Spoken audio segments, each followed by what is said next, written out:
by starting the case with a 50-50. In every other area of law, we start out with a due process that says people are innocent until proven guilty. And yet we walk into a courtroom and one parent is presumed to have the upper hand in most cases. Many of my followers and just about everybody in the room behind me will verify, most people I talk to say, you know what, I didn't have as much animosity for my ex until I met with my first family law attorney. And they told me that, look, in our state, you're probably not going to get 50-50. One of you is going to win, and one of you is going to lose. So unless you want to be the one that loses, you better start digging up dirt to prove why you're the better parent.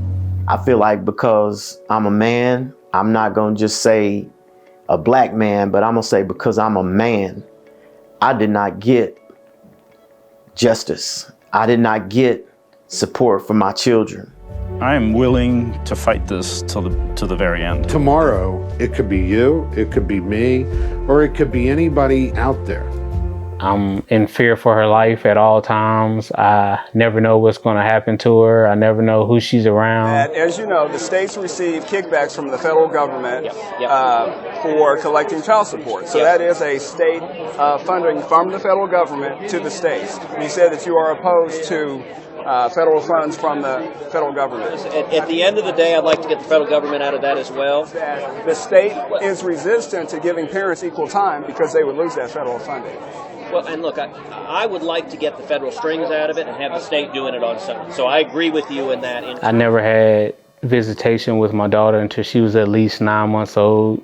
And I got that visitation because I decided to file child support on myself. This is resonating, and it's the only issue in 30 years that I've been around the political arena that crosses gender lines, crosses racial lines, crosses political lines, crosses socioeconomic lines. It affects everybody. I can honestly say that my two oldest boys' mother, the hurt that was placed upon me, it won't ever be forgotten, but I have forgiven her. I think someday in the future, when shared parenting is the norm, when the family court systems have been reformed, I think we're going to look back on this era, the way we look back on the Dark Ages, as a very barbaric era where people are just going to scratch their heads and they're just going to not believe that this is the way we handle this. Because only if the people stand up to tyranny will things ever change, and what we have is judicial tyranny. Which is every other weekend, I'm allowed to be a father. I'm using my trust account, but do you think I should set up a separate account? I think it should be a separate bank account. You do not want anything to happen to that IOLTA account. It's not hard to incorporate a quick LLC. I won't blame her. I'll just blame the court system because she doesn't make the laws. The states and the federal government make the laws. So this isn't just the 38 of us. This is larger than this flaw.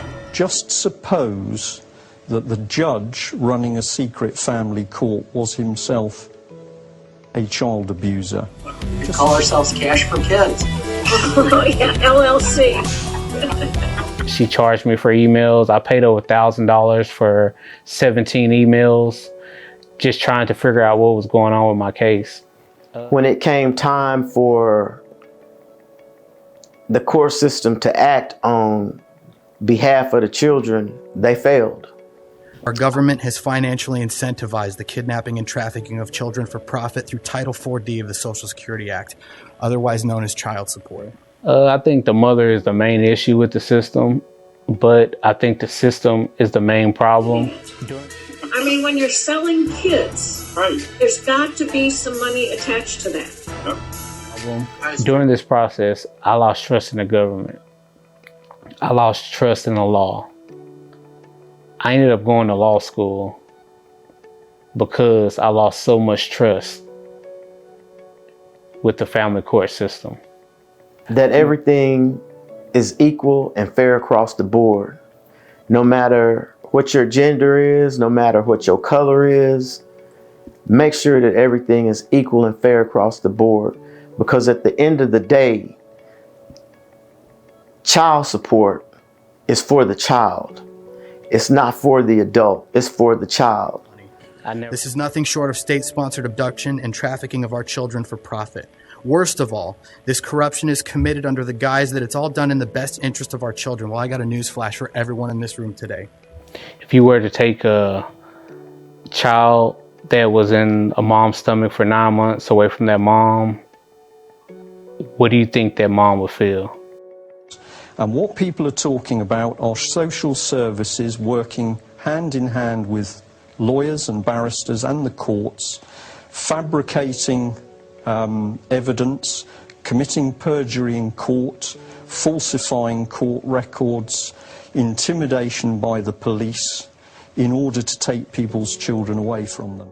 I had a good relationship. I had a great relationship with my children. It's just that their mother was not a part of their life, and I feel like it had an impact on my children because as a man, I raised my boys to be men, and they didn't get nurtured unless it was by my grandmother.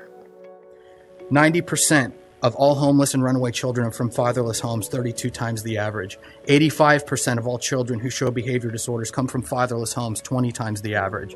80% of rapists with anger problems come from fatherless homes, 14 times the average.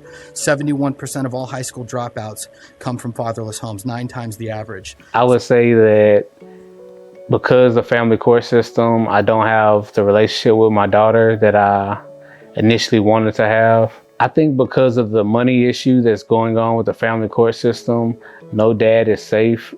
We'll forever be targets. We'll forever be compensation for the courts, which... I'd like to leave you guys with a quote.